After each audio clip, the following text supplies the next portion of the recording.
桃太郎伝説。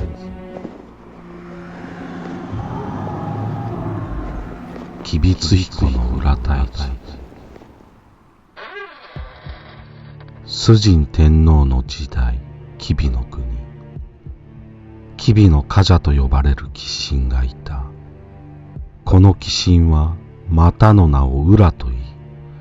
もともとは百済の王子で、勇猛で並外れた力を持っていたが、仁義を守らず、道理に外れていたために流罪となり、この地に飛来してきたのだ。身の丈一丈四尺、約 4.2 メートル余り。目は大きく乱々と輝き、ぼうぼうと伸ばした髪やひげは燃えるように赤く、大きな口には牙が上下互い違いに生え、額にはまるで角のようなコブがあった。浦は吉備の新山に城を築き、堀や池を掘り、珍しい石や木を植え、天倉を立ち並べ、天にそびえ立つこの城は木之城と呼ばれた。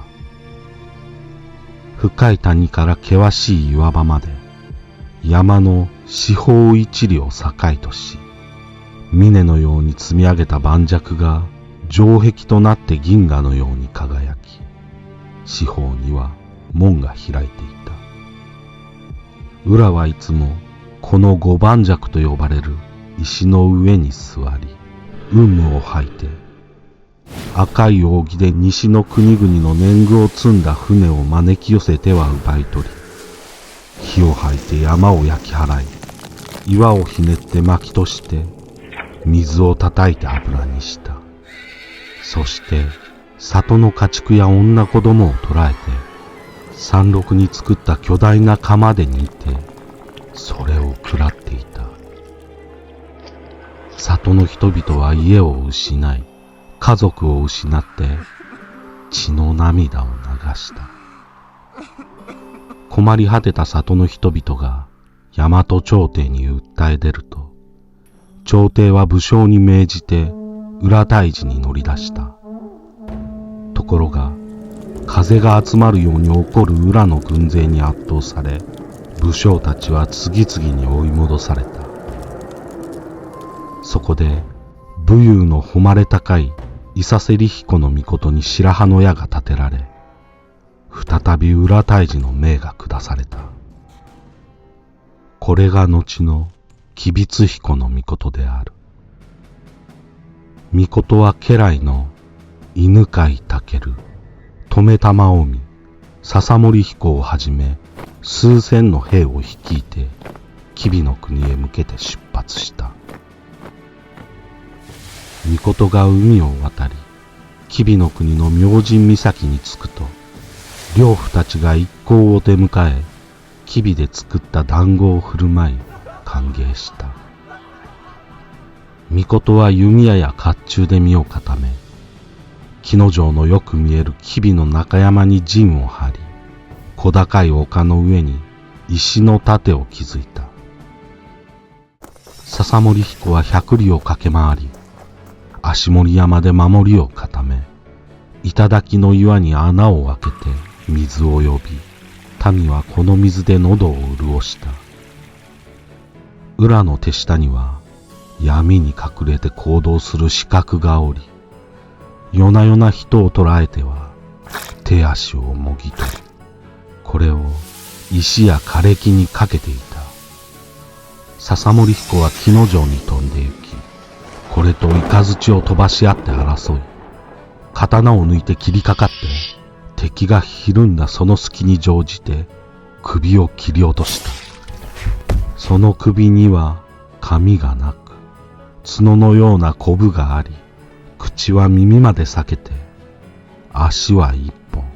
三つの腕を持った化け物であった。留玉臣は橋のない三重の堀と深い森から続く道を苔で塞いで、石の櫓を立てて包山を守っていた。腰に剣を帯び、手で鼓を打って勝因の方を示し、指示を伝えた。浦は神出鬼没にして変幻自在で、西に竜の姿で現れたかと思えば、北に鋭い矢のように現れ、時の声は雷のごとくに響き渡り、天地を揺るがすほどであった。命は岩に矢を置いて、矢を次々に放ったが、浦の投げる岩と何度も噛み合っては落ち、決着がつかない。すると、命の前に童子が現れ、今までのように矢を放っていれば、いずれ勢いも尽きて、鬼神に滅ぼされてしまうだろう、と言って笑った。命が、ではお前はどのようにして撃つのか、と聞くと、童子は、矢を2本継ごうていればよい、と言って姿を消した。童子は住吉明神の化身であったのだ。命は2本の矢をつがい、一度に放った。1本の矢は空中で浦の投げた岩と噛み合って落ちたが、もう1本の矢はピューとうなりを上げながら空を裂いて飛んで行き、浦の左目に突き刺さった。浦の目からは血潮が噴き出して、真っ赤な一筋の川となって流れ出した。これが治水川である。浦は五番尺から真っ逆さまに落ちて、崩れた大岩を押し上げて、岩屋に身を隠した。命がここに電光石火と攻め込んでいく。浦はたまらず生地に化けて山中に隠れようとしたが、命が高に身を変えてこれを追う。浦が恋に化けて治水川に逃げ込むと、笹森彦がその川の水をすべて吸い上げて、鵜に身を変えた命が浦に食らいついた。浦は千遍挽歌しても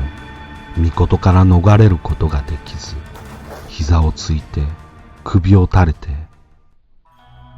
勇ましい者は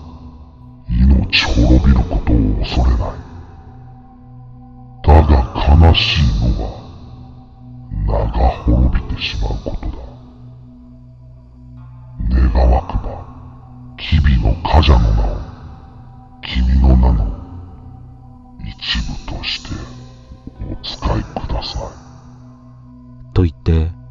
命に名を献上した。命はうなずいて剣を抜き、その浦の首をはねた。そしてそれを串刺しにして晒したが、不思議なことにこの首は切られてもうなり声を上げた。命は犬飼武に命じてこの首を犬に食わせたが、肉が尽きてドクロになってもうなり声はやまなかった。そこで岡間殿の釜の下に8尺ほどの穴を掘り首を埋めたが、それでもなお浦の首は13年もの間吠え続け、里に鳴り響いた。ある夜、